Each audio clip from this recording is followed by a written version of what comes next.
we have our next guest of honor coming up. Cyberverse fans in the room? Yay! I mean, I was totally taken aback by Cyberverse, and I was specifically taken aback when characters like Bracken, Ruin, and World showed up for the very first time in animation. It was absolutely fantastic. And this man, Winston, I can't believe it. Ladies and gentlemen, please welcome to the stage, Mr. Jeremy Levy!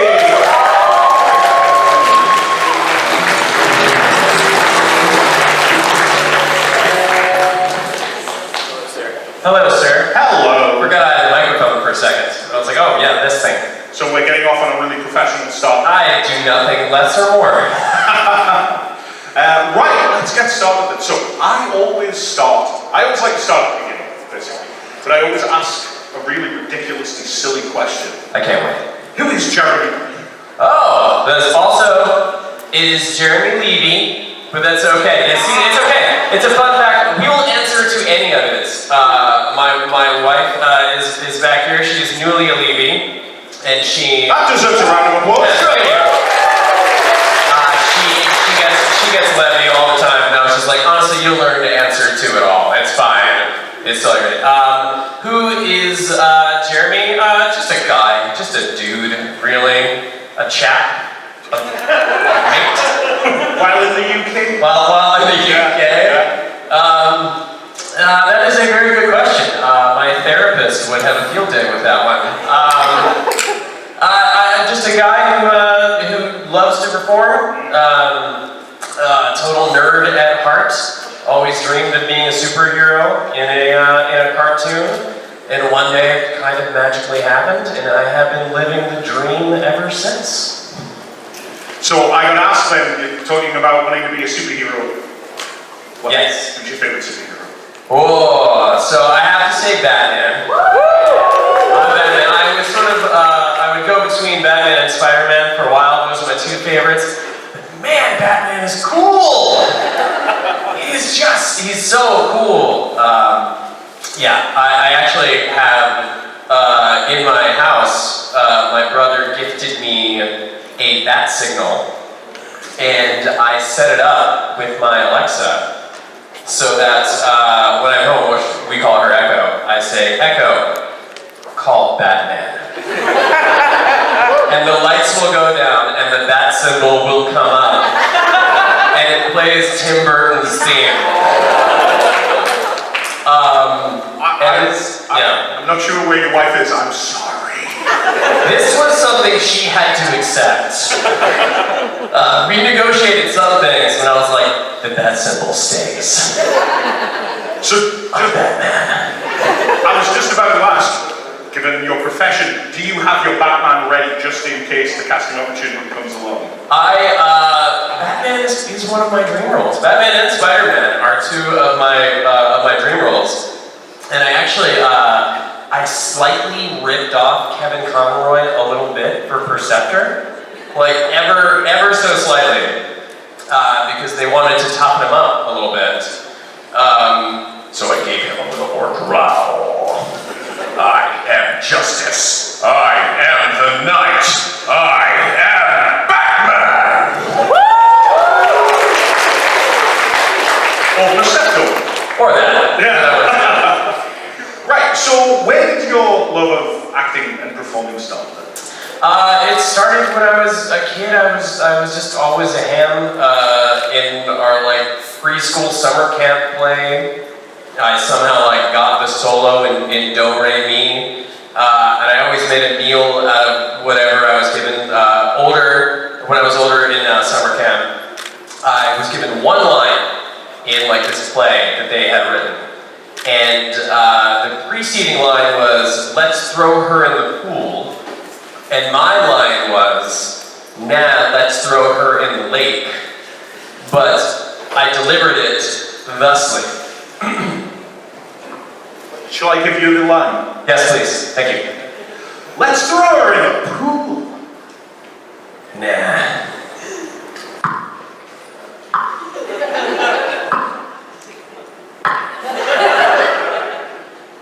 Let's throw her in the lake.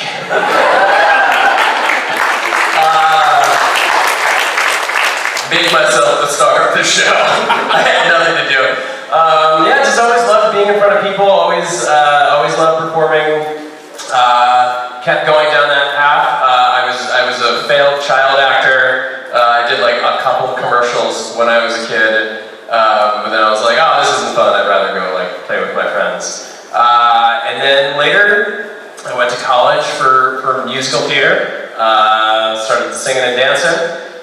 Quickly realized that if you don't love musical theater, I mean like I like it. But I went to college with people who like had Stephen Sondheim trading cards, and I was like, okay. I'm not sure I like it that much. Just kind of stuck with acting. Did acting for a bit through college. After college, I kind of slowed down for a little bit. It was one of those things where it's like, you're in college. I was like, I'm going to be an actor, man. I'm going to be famous. I'm going to take over the world. And then you finish college, and it's like, well, that all seems very scary. I'm going to move into a small house in Philadelphia with my friends for a little bit and just do a whole lot of nothing. Did that for a while. And then I was a game show host in Atlantic City, as you well know. I know this story, but for those who haven't heard it, you've got to tell. It features somebody. It definitely features somebody. So I got a job in a casino as a game show host. They would do these weird giveaways and stuff. They were all very strange. And I would be up there in a tuxedo on the microphone, like, good evening, ladies and gentlemen, and welcome to Showboat, the Mardi Gras Casino, where the party has just begun. Thanks, everyone. Welcome. Thank you. Welcome. So we would do these game shows, and it was at a Trump casino. And this is a very long time ago. Most of you were probably not even born. It was like in the early aughts. So this was like before The Apprentice. This was before, people knew. I knew he was the guy from Home Alone 2. That was all I really knew. And so he was coming to the casino, and the name of the giveaway was Donald Trump personally hands you $100,000. It was a big deal. There was tons of people there. And my dad was a big Trump fan at the time, a very long time ago. And he was very excited, people were very excited, and so I was excited that I was going to get to meet him, because I know who he was. And he shows up, and the entertainment director comes over to me and he goes, all right, you're going to meet Mr. Trump. Don't attempt to look him in the eye. Don't try to touch him in any way. He does not like being touched. And try to keep your responses short and sweet. And I was like, all right, sure, whatever. So wait back there, in comes the big man himself, and they said, this is Jeremy, he'll be introducing you, and Trump took one look at me, and he goes, no, and then walks away. To this, I have no idea why, but he just did not like the cut of my jib. So he said no, and I looked at the guy, and he was just like, oh, I handle this, sorry, I'll handle this. Because there was no one else to do it, so he was stuck with me anyways. So I ended up doing it anyways, much to his chagrin. I go up on stage. Ladies and gentlemen, I give to you Mr. Donald J. Trump. And he comes up on stage, and the first thing I do in front of everybody is to extend my hand. And he had a look on it, he was like, oh, you little bastard. And I'm not sure I've ever luxuriated in a handshake quite so much as I did. Really let it linger. I have no doubt he also tells this story whenever he's in front of a crowd. But yes, that is my Donald Trump story. So, game show host, where does the transition come from then? From that to professional voice acting? Yeah, so I talked a bit about yesterday. I had kind of a false start. In college, I was interested in doing voiceovers. Someone at like we had like a college career day where alumni would come in and expose us to a number of careers, and there was like some voice actors from my college who were like, hey, this is a thing you could do, and I was like, that sounds like a thing I would enjoy doing. So I took some lessons with a coach. I got a demo together. Some of you may be hearing this story for the second time. I will make it brief. Someone from college got me a meeting with their very fancy agent. I was like in New York for 2 weeks, and I was like, this is great. This is easy. I don't know why people make it seem like this is hard. I met with the agent, had a great meeting, felt very good about myself, a little too good about myself. 22 years old. What a child. So much to learn. I called my agent, and I was a little too big for my britches, and I don't remember exactly what I said in the voicemail, but I'm pretty sure I called him Booby. And I think I said I love you at one point. I thought this was very charming. I have an acquired taste. And I don't think so, because he never called me again. So that was upsetting. Kind of like a burn out of the gate, so I was like, I don't know if I want to do this anymore. So I did like not a whole lot. I did the game show host thing for a while, just sort of let it sit. Eventually got back into acting, took an acting class. I met someone else who was into voiceovers. We got to talking. She said she would love to introduce me to her agent. I had the demo from many years earlier, so I did. The agent, Susie Friedman, still my agent to this day. Was goodly enough to take me on. She's like my other Jewish mother. She sent me out on my first audition a couple days later. I booked my first job like a week later, and then I quit my day job like 6 months later. And that was 14 years ago. So I did doing commercials for a very long time. I hadn't really done any animation because there wasn't a ton of it at the time in New York. So I was making money doing commercials. And my good friend Jen Suka, who's the casting director for Cyberverse and Rescue Bots Academy, sent me a message and said, I'm casting this Transformers cartoon. I was like Transformers? Like the Transformers? Like the ones that transform? She was like, yeah. So she brought me in for Rescue Bots Academy, actually. There was no talk of Cyberverse at that point. She brought me in for Rescue Bots Academy. There was weirdness in the communication. I didn't fully understand what was going on. I knew at the time, like, they didn't want to sound alike, but they wanted someone Will Friedle-esque. Off of the back of Robots in Disguise. So there were no scripts even yet for Rescue Bots Academy, and they had us read scripts from Robots in Disguise as our audition. So of course, like, I did my best Will Friedle impression. They were like, don't make it sound alike, we don't want to. I was like, yeah, sure you don't. And they were like, no, seriously, stop doing that. So I got cast in that, and then I heard about Cyberverse, and they wanted to use talent on both sides, and eventually I got called in for Cyberverse. I think I had something like 5 or 6 callbacks before they signed off on me, and then I ended up doing well. And because I always have to bring it back to my wife was the casting assistant on Transformers, Cyberverse, and Rescue Bots Academy, and that's how we met.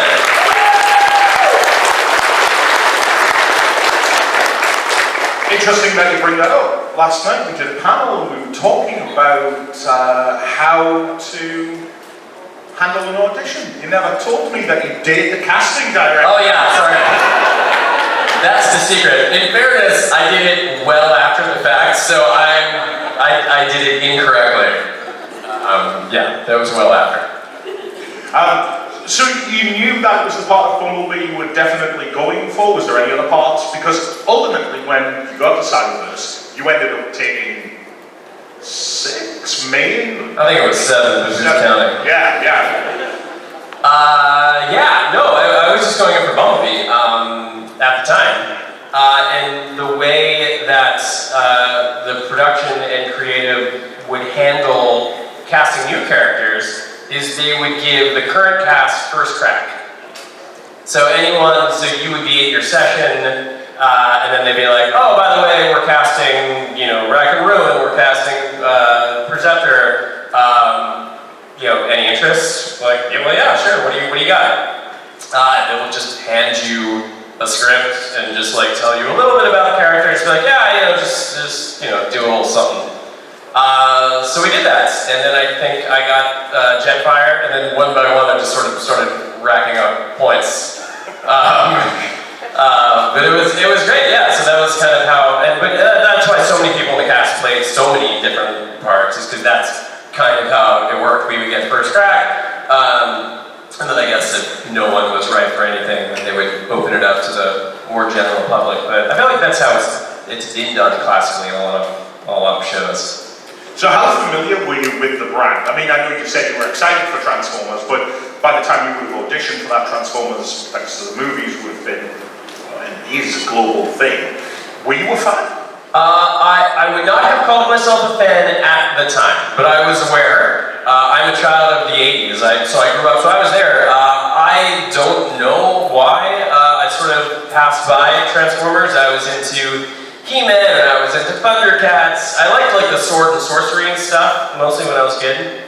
And then moved into Ninja Turtles and then kind of that stuff. So somehow Transformers and I just kind of kept missing each other. But clearly, you know about you can't be on this earth and not know about Transformers. So I was aware, I'd seen the movies, and I knew it was a beloved franchise. So I didn't know a ton at the time. And then once I got the parts, I understood the responsibility that I had. I understand that there are so many good people who love this franchise so well. And I always hate it when you see like a comic book movie and they ask, you know, the guy who plays the beloved character, oh, did you read the source material? And they were like, no, I was just trying to do my own thing. And I was like, no, this is beyond me. This predates me. This is a religion to so many people. I owe it to everyone to immerse myself in this world and to have a working knowledge of it. So I took myself to Transformers University, during which, and I had a system. I watched like a couple episodes of every iteration of the show. I couldn't watch it all, I'm sorry. It's like 30 years of content, 40, 50, 60, I don't know. There's a lot of content. So I watched a bit, I took notes, I read a lot of wiki articles, I watched all of Chris McFeely's The Basics. So I now, I can't hold a candle to anyone in this room, but I would like to think that I have something of a working knowledge of Transformers. Excellent. Is Chris in the room? You're doing the Lord's work, Chris. It's my boy, Chris! So what was the recording sessions like? Because I'm assuming it was. You mentioned yesterday about recording in your closet.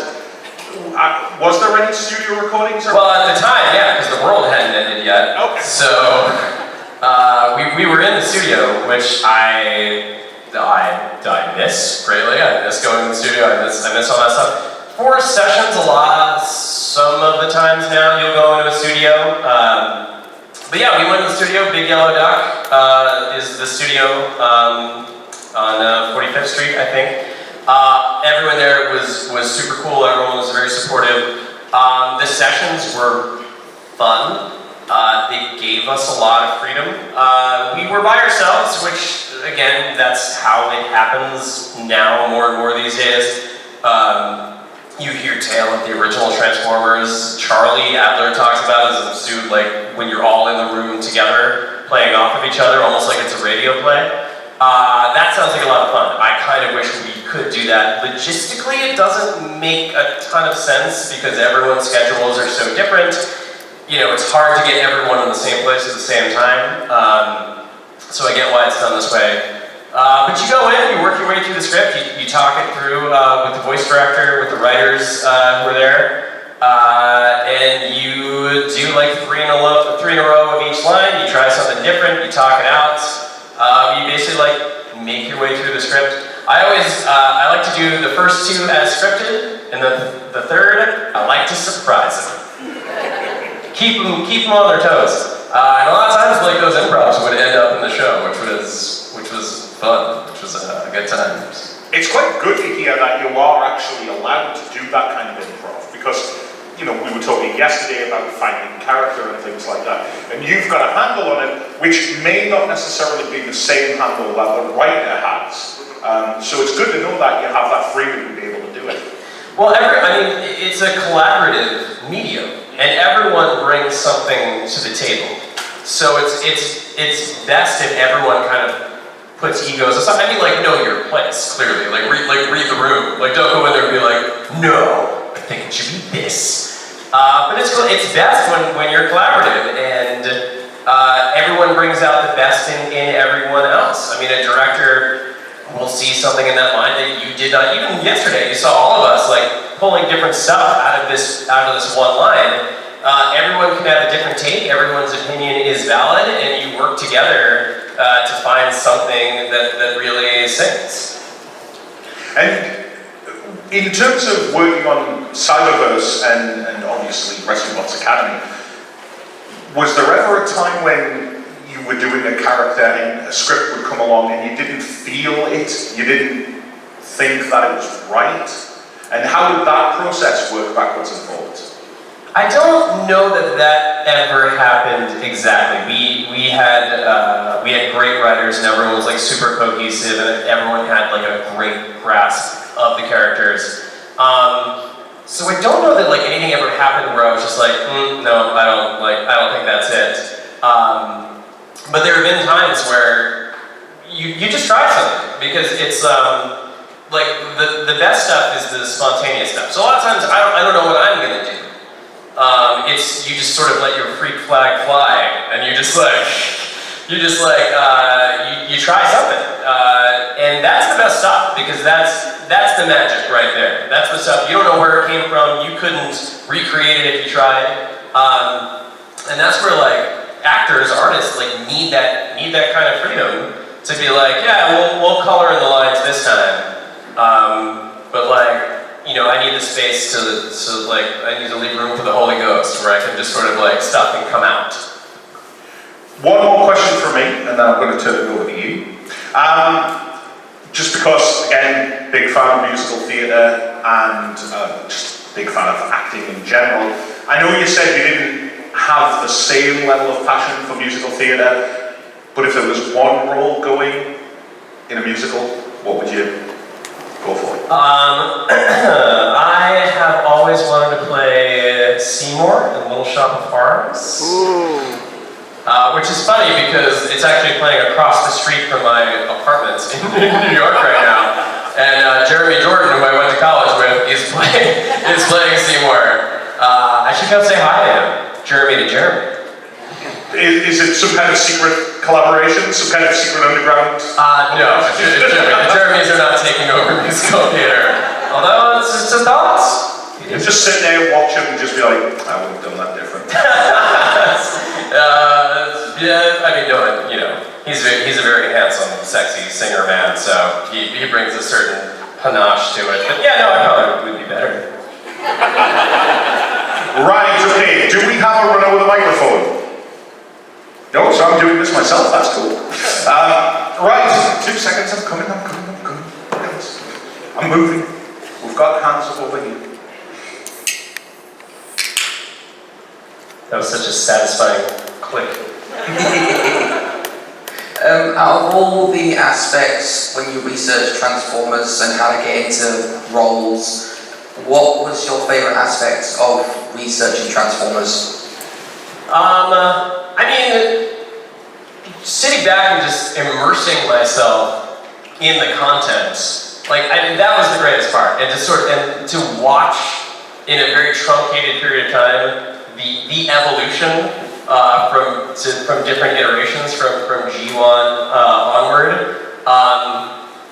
And what I love about Transformers is that like it's like constantly being reinvented and like reperceived, but using the same exact tools. So to sort of like watch it evolve and take form in real time was a real treat. I mean, I got to live 40 years in 2 weeks or whatever. So it was great. I think it's sort of like experiencing the magic of it all was a lot of fun, and understanding why so many people have taken to it over the years.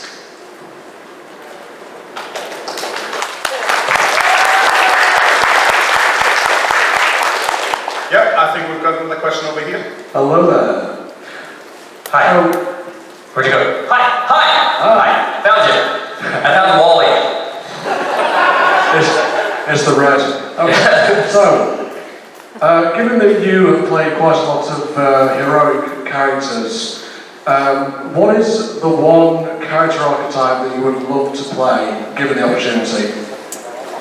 I have played a lot of heroes. I played some villains in some other stuff.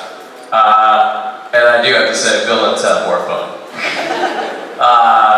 I love playing a hero because it's that child like watching Thundercats and watching E-Man and like emulating these guys. And like that is such a treat. Whenever Bumblebee got to say something heroic, I'd be like, hell yeah! Like there was a bit, I think he was like defending Cheetor. Like, we're gonna hurt Cheetor, we're gonna get him. And Bumblebee's like, not as long as there's a spark left in my body. And I was like, that's so cool!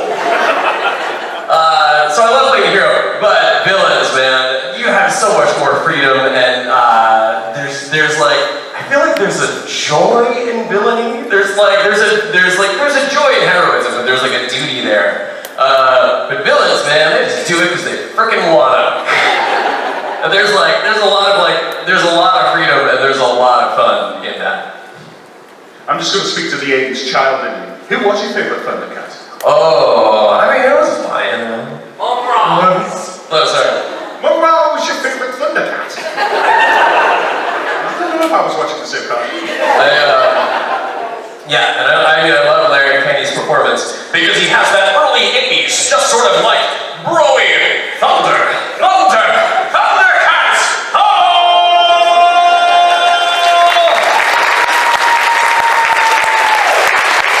Gets me every time. I feel like there's a bit of line in Jetfire.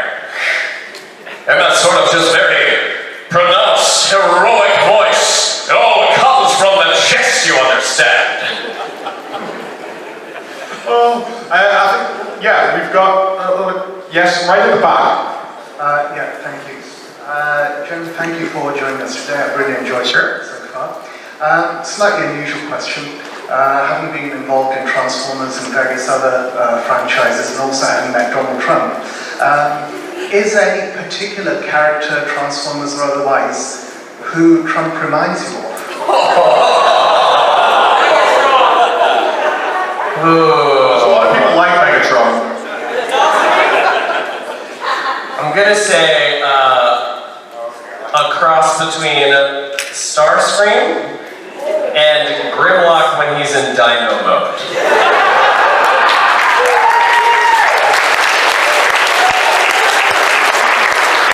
that why you didn't want to shake hands? He's like, get it. Curses! Foiled again. Got it. Yeah, we're going down here.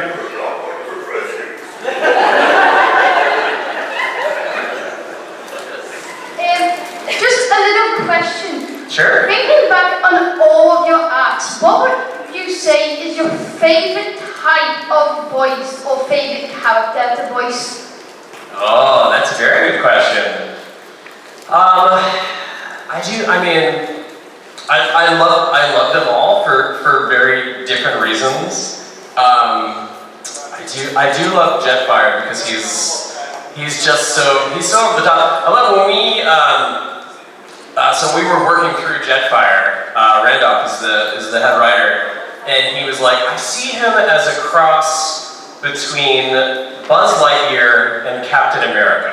And I was like, yeah, I can kind of see that. And then I was reading through it, and I was like working through it, and I was like, yeah, I get that Randolph, but I gotta tell you, I get a lot of like the tick in there. And Randolph was like, well, there's probably a good reason for that. I wrote the tick. I was like, aha! Jetfire doesn't have a massive chin. He does, yes, he does. He has that too.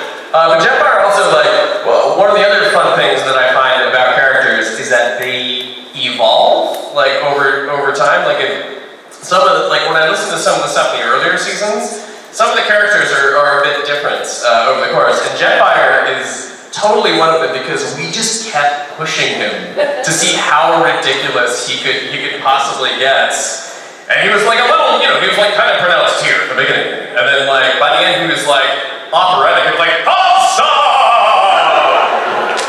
These cars don't know how to fly! We're just like, how far can we push this guy? So that was a lot of fun. And then I liked playing, Whirl is fun too, because he's also super zany and over the top. And we were trying to find that voice too. And Reddoff was like, so he's probably the most cartoony of the characters we've had. He was like, so he described, I hope I'm not offending anyone. He described him as a helicopter with ADD. And I was like, oh, I can do that. He was, I haven't touched that myself. It was playing all over the place. He was like, yeah, tell me what you got. And I think I really swung for the fences the first time. It was like very sweet, like, hi, I'm Whirl! And he was like, no, too much. I like where you're going. Bring it down a notch. He's fun too. And Perceptor's great too because he's just such, he's like Spock meets Doctor Who with a touch of Batman. So that's fun too because he was just he was super snarky, and he got to be he started out as like kind of just Spock, this sort of like detached, what have you. And then when they told me to toughen him up a little bit, that's when he got a little bit more down here. Gave him like a little bit more rasp. But he was so much fun too, because he just got to, take the pee out of everyone else on screen. So, sorry, that was very long-winded, but I like them all for different reasons. Very democratic. Who's next? Did you know especially when you were auditioning for Rack and Ruin in Whirl, did you have any clue that you were the first person that was going to be bringing these particular characters to life, who had existed for 30 plus years already? I did know that. So, which is great, which is very freeing, but also like you can't copy off of anyone else's work, so that's a little tough. So earlier it's going like, let's see what this guy did over here. Oh, it's just me. Okay, great. Yeah. So and again, like I knew there was much like all of this, just a huge responsibility, to get it right. So hopefully we did. Next question from the audience. Yep, gentleman back row. Hi Jeremy, it's nice that you're last. I've been wanting to be a voice actor since I was 4. I do like little voices by myself here and there, and I've got my partner with me and she's recorded me a few times when I'm doing the dishes. I'm like, oh hello Dean, I'm going to do the dishes, Dean. Hello. What would your advice be for someone like me who's got ADHD to stay focused and keep with the task that's at hand? Do what all actors say, which is to use it. Like any of it, all that energy you have, all those impulses, just kind of channel them. ADHD is a superpower if you look at it from a certain perspective, because you're like, yeah, I want to keep going. So lean into that. I mean, that is great. No, voice actor is particularly focused. We're all over. Look at us. We're all over the place. So, like, my advice to you is, first of all, keep going, never stop, and get as much training as you possibly can. Like, doing voices is great, and it is a start. But when it comes to voice acting in total, we talked a bit about this yesterday, it's not about having a funny voice, it's about your humanity, it's about the acting. So really just immerse yourself in all of that stuff, in the art of acting. Take a look at like films from the 1940s. are great for voice actors because it kind of has that tone where it's a little bit heightened, like you can tell, like it's a little bit performative, but also still super grounded, and you can tell, I know who these people are, I know what they want, I know what they don't want. So I would keep down that road and always tell the truth, always be honest. That's the secret. That's my little world over there. Just at the front here. Earlier you mentioned how you would love to play Spider-Man. What would that sound like? Oh, I imagine just me. I imagine just kind of what you're listening to right now. There were times when I tried to inject a little Spider-Man into Bumblebee when he was being especially sarcastic. But yeah, I think there's a lot of me in Bumblebee, and there's a lot of me in Spider-Man, just sort of like, you know, a wannabe hero who's kind of sarcastic and never serious. So yeah, I don't really know. You give me a Spider-Man script and I'll read it. How about that? We've got one down here. Hi, Amber. I don't. We go way back. So good to see you. And you? Amber drew me the sweetest picture of Bumblebee and my dog, JJ. And it like melted my heart.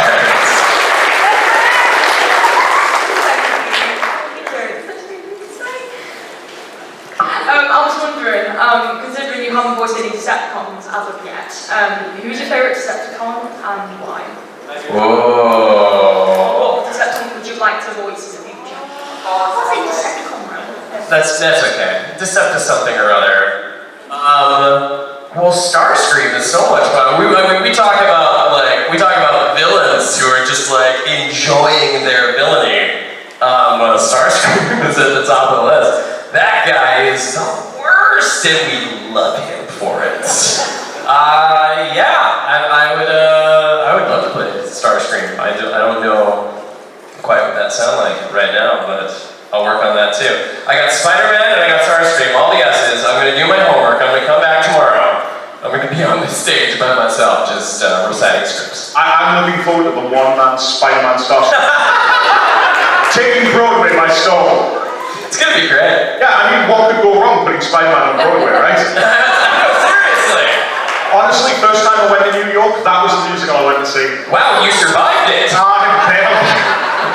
Well, that is a god. I think there's still a Spider-Man hanging from the ceiling to this day. They just sort of left him there. oh, if anybody doesn't know Spider-Man, turn off the dark, go look at it on YouTube. It's fun. They turned on the dark. There's a question down here. Hey, so lovely panels. I've had so much fun at these. You mentioned doing improv and stuff in some of your recording sessions. Just, do you have any fun examples you want to talk about, whether or not they were used, or just love to hear those stories? Oh man. There was me doing a very bad Al Pacino impression one time when Bumblebee didn't have his voice, and one was I think we worked through that, I think, because there was something in there that was very Scarface-esque. So it just busted out this very, very bad Al Pacino. It's when Bumblebee, they meet Grimlock for the first time. And Grimlock he's still sort of out of sorts, and he doesn't really know who Bumblebee is. And Bumblebee's like, say hello to your little friend! And I was like, this is either going to be brilliant or I am canceled. So far, so good. We'll see. Did, at the beginning of Cyberverse, Bumblebee has his issues with his voice box. Yes. Which eventually gets fixed. Yes. So, was there, because they didn't use voice samples, it was you doing all of that. Were you just left to your own devices with how you wanted to present that? Sort of. So that was part of the reason that I was called back a bunch of times. I think like the plan, maybe at some point, was to have different people voice the different stuffs, which, you know, I'm supportive of.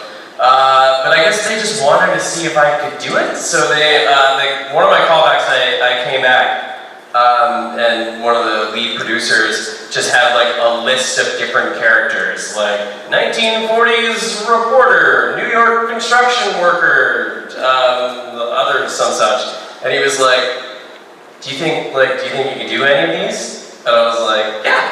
He was like, which ones? I was like, all of them, I guess. And he's like, have at. And I just sort of rattled down all of these different impressions of different things. So in the script, it would say that. It would say like, 1980s action star, or young child, or there would like be some kind of descriptor in there. And then they would just kind of like leave me to go with it. And then they were like, oh, we'll just use him. You could just do all these things. Which was fun. It was fun. It was very creative. I got to do a lot of different weird stuff. I enjoyed doing the voices. I enjoyed when Bumblebee got his voice back. However, that was my favorite voice to do is just his voice of all those. Got a question down here? Yeah. That's my question. Blank clear. Did you have any voice? I mean, I always think I imagine that the voice is something that's a bit like writing a story. You put something of yourself into that voice. Have you ever started voicing a character and then how it's developed has actually surprised you? That is a very good question. Yeah. I would say one of the things that I realized, because the writing on the show was so good and this was kind of already happening naturally, and I sort of tuned into it.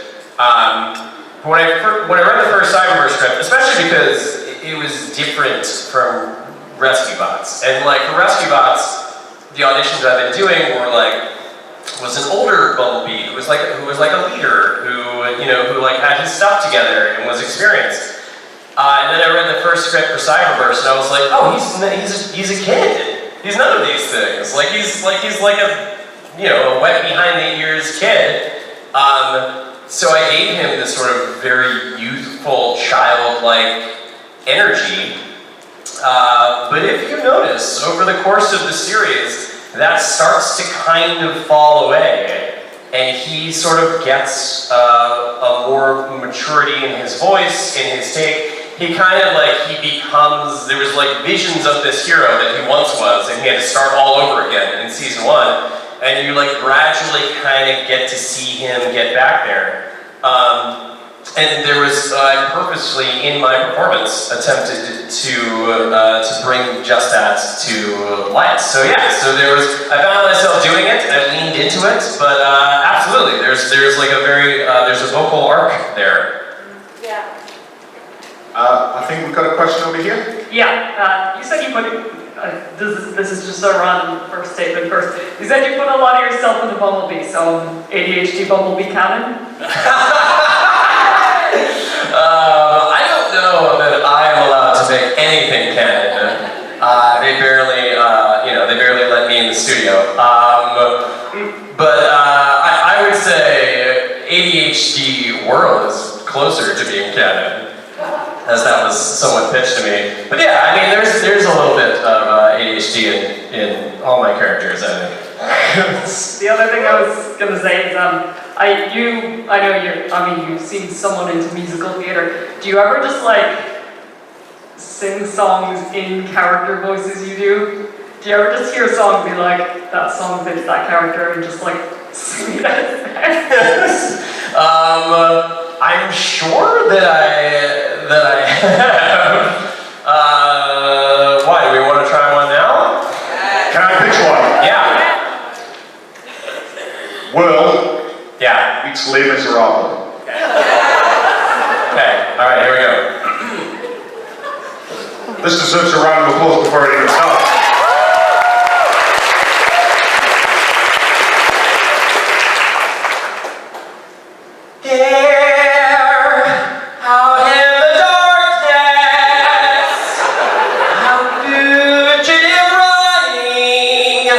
Far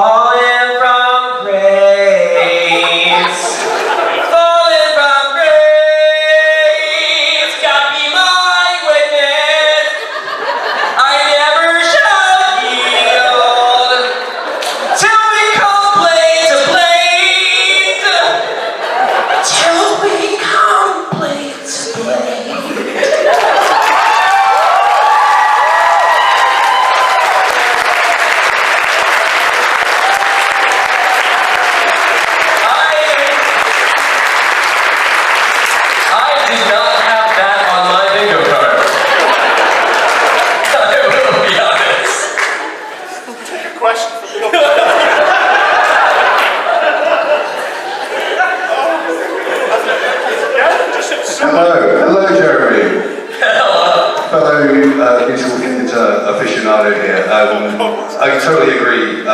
Villain songs are, well, villains are the best to play. What is your current favourite villain song from any kind of like musical? Ooh, wow, that is a very good question. There was,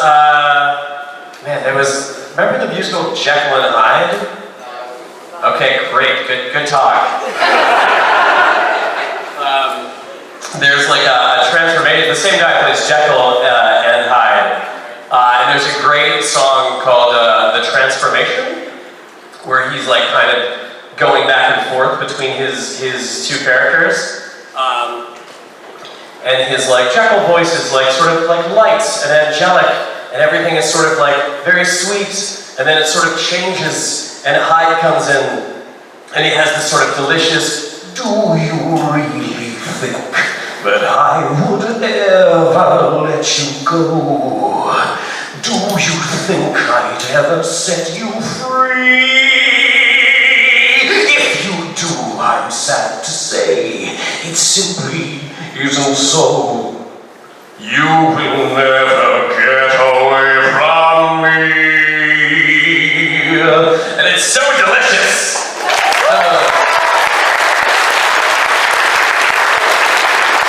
I have not done this much musical theater since college.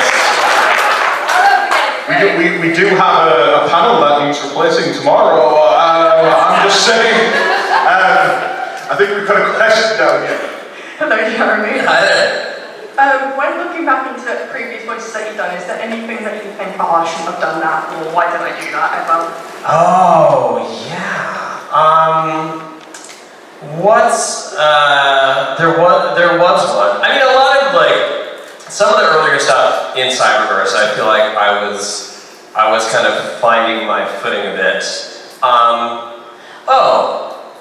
Alright, sort of have your own opinions about this. But one of the Cyberverse movies that came out later, I almost don't want to tell you this now because you're like, yeah, you know what, he's kind of right.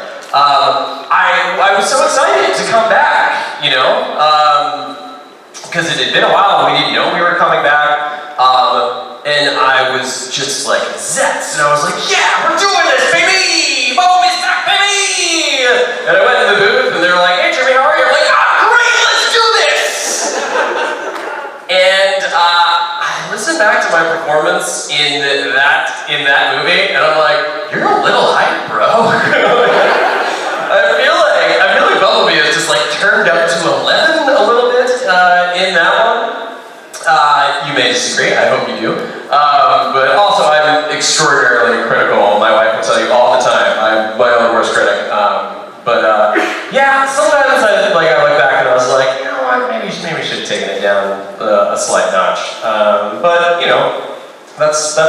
That's all part of it. You let it all go in the room, and sometimes the magic works and sometimes it doesn't, or it all works on some level, I think. But yeah, I guess that one, off the top of my head. There'll be others. I'll be thinking about it at night while I'm trying to fall asleep, and I'm like, oh yeah, and that. Oh, and you sucked at that too. Oh. Well, you certainly didn't suck at this panel. I'm afraid, however, we have run out of time. Thank you so much. Right, give them a round of applause. Thank you guys. Thank you so much. Come say hi to me. I'll be out there. Well, thank you for that.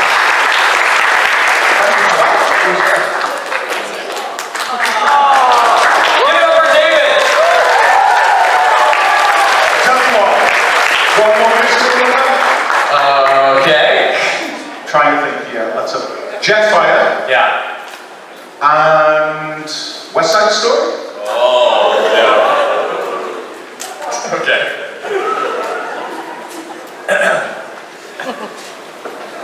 I gotta do this when I do Jetfire. Aha!